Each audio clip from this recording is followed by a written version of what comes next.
Bonjour à toi et bienvenue dans ce nouvel épisode de l'art de ta puissance. Je suis super heureuse de faire ce contenu parce que je sais qu'il servira certainement à plein de personnes. Parce qu'on va pas se mentir, il y a un moment où dans notre développement entrepreneurial où on commence à avoir suffisamment de commandes, de clients, de coachés, etc., etc., etc. Et en même temps, on se retrouve dans un grand questionnement autour de comment est-ce que je continue d'utiliser au mieux mes ressources, temps, énergie, argent. Et l'une des choses que j'ai vraiment envie de te partager aujourd'hui, c'est que tu n'as pas besoin de continuer d'avancer seul. Je sais que c'est quelque chose de très ancré, déjà parce que peut-être que tu as vécu des blessures de trahison et donc pour toi, laisser faire confiance à quelqu'un pour co-gérer ou t'accompagner sur des tâches de ton monde, je sais à quel point c'est challengeant. Et je le sais parce que pour moi, Kaluna, c'est vraiment mon bébé. Et j'ai beaucoup de mal à déléguer. Je le fais, je l'ai fait, je le ferai, mais je choisis vraiment bien ce que je délègue parce que je sais que bah justement, ça a beaucoup d'importance, la qualité de ce qui est rendu. Je sais on peut avoir soit ce besoin d'excellence et de perfection, soit ce sentiment qu'on va être trahi, soit vraiment aussi la peur de sacrifier un peu de son bébé, peut-être ce saut dans le vide aussi parce que c'est dédier une partie de ses recettes au fait de payer quelqu'un et ça a énormément d'engagement. Et donc la question de déléguer est une question très importante. Aujourd'hui, derrière ce message de tu n'as pas besoin d'avancer seul, j'avais aussi envie de te donner les clés de comment est-ce que tu peux faire aujourd'hui si tu as envie de déléguer et que tu n'as pas envie de continuer d'avancer seul.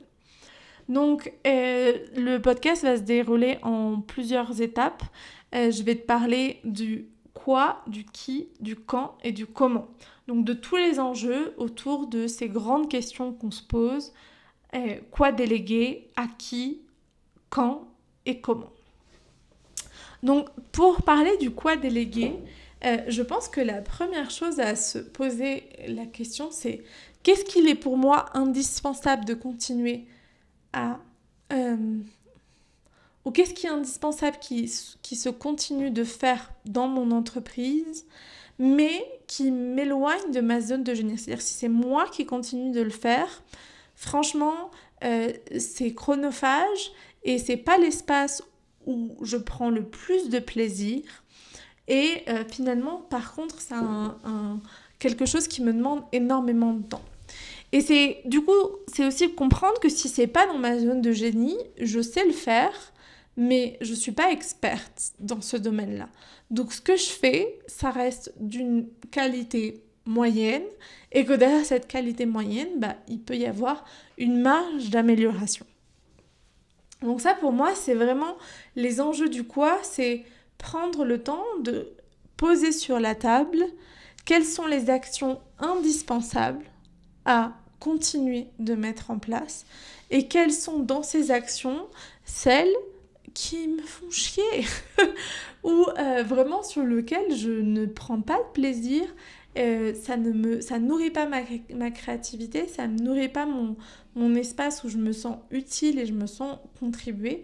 Et c'est vraiment connecté au fait que, en fait, il y aura plein de personnes à qui ça fera totalement kiffer de se dire, mais moi, en fait, non, j'adorerais mettre ça en place pour cette personne-là. Et justement, qui? Alors derrière le qui, je pense qu'il y a aussi une autre question, c'est-à-dire quel est le type de collaboration que je souhaite mettre en place. Et c'est important pour moi de parler de différents types de collaboration parce que bien sûr, idéalement, on a envie de pouvoir payer toutes les personnes avec qui on collabore. Mais par exemple, moi, dans mes premières collaborations, ce que j'ai mis en place, c'est des échanges. Et j'ai travaillé bien plus en échange aujourd'hui. À la date où j'enregistre, on est le 9 novembre, tu vois, ça fait pas mal de temps que j'ai enregistré cet épisode de podcast, que j'ai pris vachement d'avance, mais bon, ça c'est un autre sujet. Et donc au 9 novembre, le ratio de personnes avec qui j'ai collaboré, on est sur du 70-30, 70 qui s'est fait en échange, 30% qui s'est fait en étant totalement rémunéré. Et pour moi, ça m'a vraiment permis d'avancer dans Kaluna dans plein de domaines, d'avoir des personnes qui sont venues apporter leur expertise. Et donc, c'est un grand sujet derrière ce qui, il y a quel va être le type de collaboration qu'on va pouvoir avoir, parce que dans le qui, si je suis en capacité de mettre l'argent et de mettre une somme d'argent suffisante pour faire appel à un expert dans son domaine, c'est ce qu'on souhaite aussi, parce qu'on est des chefs d'entreprise, on a envie de porter notre empire au plus haut, et plus je prends quelqu'un de qualifié dans son domaine, plus je sais que le travail sera de qualité, et donc les outputs, c'est-à-dire les bénéfices que j'ai envie de retirer de cette collaboration, pourront être importants. Et en même temps, si j'ai pas forcément énormément de ressources financières à mettre en face de cette collaboration, je peux trouver quelqu'un qui a une expertise dans son domaine, mais a pas forcément énormément de billes en tant qu'entrepreneur, peut-être en train de se lancer, a besoin d'un catalogue d'ambassadeurs, par exemple, pour son activité, et a aussi besoin de ce que tu offres. Et donc ça, tu peux le trouver notamment chez tes clients. Est-ce que tu n'as pas des clients qui adorent ce que tu proposes, qui signent encore, et qui en même temps ont des expertises dans leur domaine qui te seraient hyper utiles et à qui tu pourrais proposer un échange. Alors, que ce soit parce que vraiment, en fait, elles adorent et donc tu proposes un échange, ou que ce soit qu'elles adorent et qu'elles soient en train de se lancer et tu proposes aussi un échange. Ok. Mais derrière le qui, il y a aussi d'autres questions à se poser. Pour moi, à chaque fois que je vais collaborer avec quelqu'un, je me fais vraiment comme une fiche de poste, c'est-à-dire avec qui est-ce que j'ai envie de collaborer ? Quelles sont les qualités que je souhaite retrouver chez cette personne ? Et faire une liste de qualités totalement exhaustive. Et aussi des défauts que je suis prête à accepter et des défauts que je ne suis pas prête à accepter. Par exemple, pour moi, le mensonge, le manque d'honnêteté, c'est un non direct. Moi, je peux tout accepter, sauf le mensonge. Il y a des choses, pour moi, c'est non. Et peut-être que pour toi, ce serait OK. Peut-être que pour toi, d'avoir quelqu'un qui ment, ce serait OK. Et en fait, ton business, tes règles du jeu, ton kiff, donc fais exactement ce qui est juste pour toi. Et puis après, c'est aussi faire la liste des conditions de la collaboration, de aussi tous ces tâches, toutes ces responsabilités que tu vas demander à la personne pour être sûr qu'il y a un match entre ton besoin et la personne. Parce qu'il y a aussi souvent, notamment dans les premières collaborations, ce que j'observe, il y a aussi souvent ce truc de j'ai tellement besoin de quelqu'un que je sais même pas vraiment pourquoi. Donc c'est pour ça que c'est d'abord se poser les questions du quoi. Et quand on est vraiment en clair sur ce quoi, c'est aussi peut-être comprendre que dans ce quoi, il va peut-être falloir plusieurs personnes. Et donc, ça va être délimiter la fiche de poste pour chacun des collaborateurs et s'assurer que la personne qu'on a en face, quelles sont mes attentes en termes d'expérience, quelles sont mes attentes en termes de connaissances, quelles sont mes attentes en termes de leadership, quelles sont mes attentes en termes de proactivité, etc. Puis après, il y a la question du quand. À partir de quand est-ce que je commence à déléguer ? Alors moi, j'ai vraiment une règle, en règle générale, dans mon entreprise et que je partage beaucoup. Je sais que je vais peut-être pas faire des heureuses, mais pour moi, je ne délègue pas une tâche dont je ne maîtrise pas l'exécution.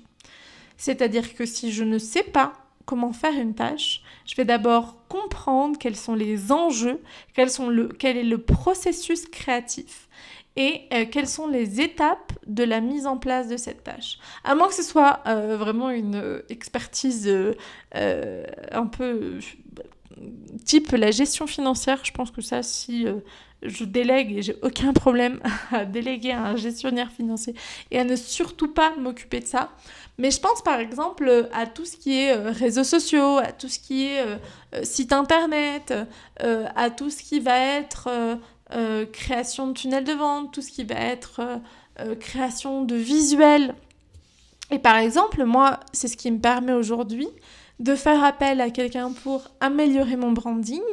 Donc, j'ai payé un accompagnement pour ça, mais comme je connais bien Canva, cette personne va m'accompagner de temps en temps sur du graphisme, mais je reste 100% autonome dans ces tâches-là. C'est-à-dire que le moment où pour X, Y raison, j'ai le temps, j'ai pas forcément l'argent, ou j'ai vraiment envie de le faire moi, en fait, ces tâches, plutôt que de les déléguer, ces tâches de graphisme, je vais le faire moi.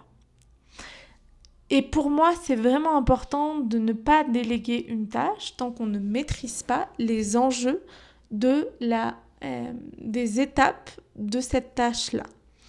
Et puis, pour moi, le deuxième critère, c'est que je vais commencer à le déléguer quand ma créativité est submergée par toutes ces tâches chronophages. Et ça va vraiment être aller à l'essentiel de quelles sont les choses pour lesquelles je suis vraiment pas hyper bonne, et que de pouvoir le déléguer à quelqu'un d'autre me permettra de gagner en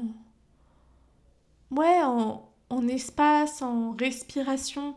J'ai vraiment ce truc de ok, je peux revenir à moi, je peux reprendre soin de moi, je peux prendre du temps pour moi, je peux arrêter de courir après le temps.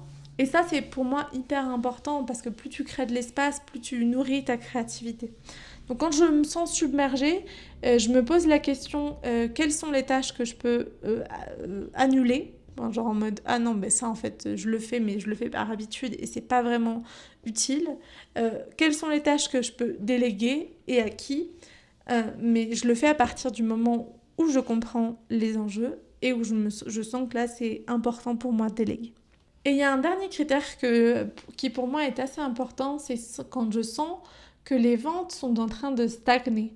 C'est-à-dire que je suis en train de mettre de nouveau mon énergie là où c'est pas juste, et que du coup, ça crée moins de leads, donc ça crée moins de liens avec des personnes qui sont intéressées, ça crée moins de prospects, ça crée moins d'audience, et en fait, ça crée moins de ventes. Et quand je vois que mes ventes mensuelles baissent, de nouveaux clients, c'est aussi et que ça baisse, non pas pour une raison qui est genre en mode là j'ai passé un moment assez dark, je me suis vraiment pas sentie bien avec moi-même, j'avais vraiment pas de créativité, mais non, en fait j'étais à fond,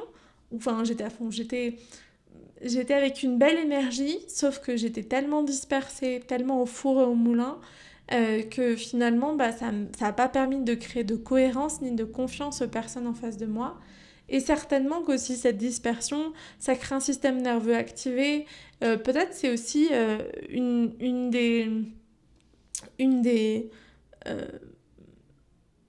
un des critères où on peut se dire c'est le moment, c'est aussi quand je sens que justement je me sens débordée, je sens mon système nerveux activé, j'ai plus le temps de prendre soin de moi autant que j'en ai besoin.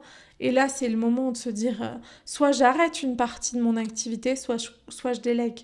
Parce que c'est important en fait. Avant de faire du business pour l'impact, pour la rentabilité, pour nos projets, on le fait pour être bien, on le fait pour se sentir bien, pour être heureuse dans notre vie. Donc ça peut être, c'est tous ces indicateurs qui me parlent du quand. Et comment le faire ? Et je pense que ça c'est vraiment le plus important. C'est que déjà si tu m'écoutes et que tu te poses la question de si je vais déléguer, la première chose que je t'inviterai à faire après ces questions de quoi, c'est-à-dire quelles sont ces tâches, c'est de comprendre, de faire un budget prévisionnel. Et dans ce budget prévisionnel, moi, j'y inclus autant de, ok, combien est-ce que je dois payer cette personne, quelles sont les ressources financières nécessaires pour embaucher une personne qualifiée, alors que ce soit contractuellement avec de la tertiarisation, c'est-à-dire je m'offre les services d'un freelance ou des choses comme ça, que ce soit avec de cette manière-là ou vraiment en embauchant quelqu'un, qui est quand même un autre degré d'engagement. Donc ça sera à chacun de voir quelle est sa justesse. Et donc je fais un budget prévisionnel de ok, qu'est-ce que ça me demande, sur combien de temps est-ce que je peux vraiment m'engager, mais aussi quelles sont mes attentes, et notamment si c'est directement lié à ma productivité, bah ok, si je me permets, ça peut être aussi par exemple, j'en parlais avec une de mes clientes qui a un salon de tatouage et aussi une galerie où elle vend des œuvres, des tambours, etc. Et en fait, les moments où elle est ouverte, elle est au four et au moulin dans la création et aussi dans la réception de ces personnes-là. Et donc, c'est se poser la question, ok, si je paye, par exemple, on prend l'exemple de cette personne, si je paye quelqu'un pour s'occuper de ma boutique, concrètement, je vais certainement pouvoir faire plus de dessins de tatouage, donc prendre plus de clients. Donc, je vais voir aussi une augmentation de mon chiffre d'affaires. Et à partir de quel moment c'est rentable ? Et au-delà de rentable, c'est-à-dire pas juste couvrir les charges de cette nouvelle personne, mais de se dire, ok, concrètement, comment est-ce que je peux même gagner plus d'argent en ayant une employée que sans, moi, en tant que salaire que je me reverse. Et donc, qu'est-ce que ça implique ?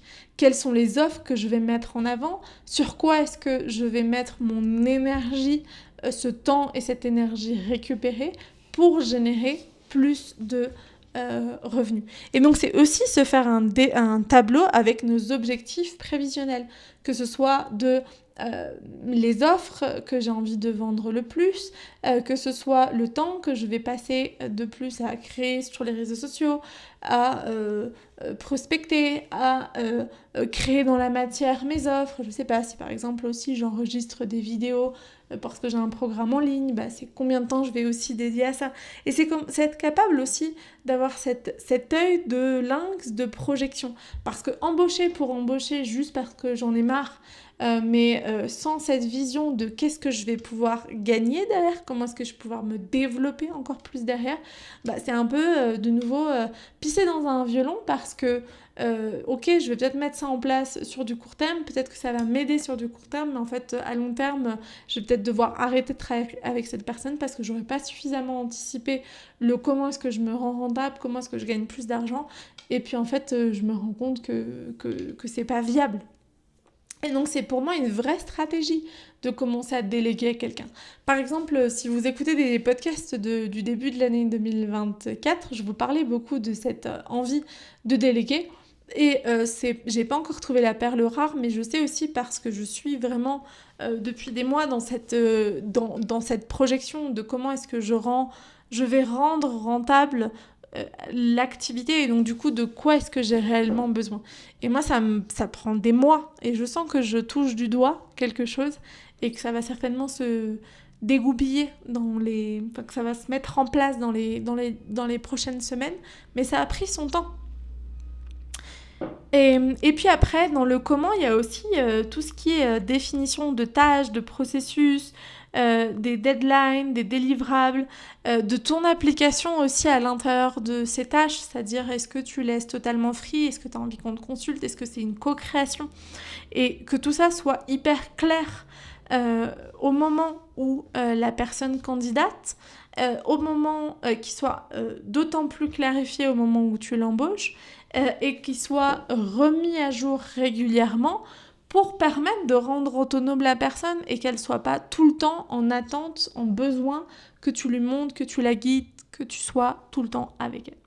Et puis la dernière chose, je pense que ce qui est hyper important dans dans le comment déléguer, c'est comment est-ce que je vais créer du lien avec cette personne-là. Quel environnement de travail je vais créer pour elle, combien de réunions de suivi je vais organiser, à quel point je vais aussi prendre du temps pour former ces personnes qui arrivent dans mon monde. Et tout ça, c'est vraiment hyper important parce que c'est ça aussi qui va assurer la durabilité sur du long terme de votre partenariat. J'espère que cet épisode t'a plu, aura pu nourrir ton besoin actuel si toi aussi tu es dans cette phase de délégation, de déléguer. Et si, n'hésite pas à le partager autour de toi à d'autres amis entrepreneurs qui seraient dans cette même phase, qui se poseraient des questions. N'hésite pas aussi à mettre 5 étoiles sur l'art de ta puissance si tu as apprécié le contenu que je viens de te partager aujourd'hui. Et on se retrouve tout vite dans l'art de ta puissance, donc n'oublie pas d'activer la petite cloche et comme ça tu seras prévenu à chaque fois que je publie une nouvelle vidéo. Ton soutien est vraiment le plus important. Et sans toi, ce podcast n'aurait pas de sens. Alors merci d'être encore là. Et on se voit tout vite. Ciao.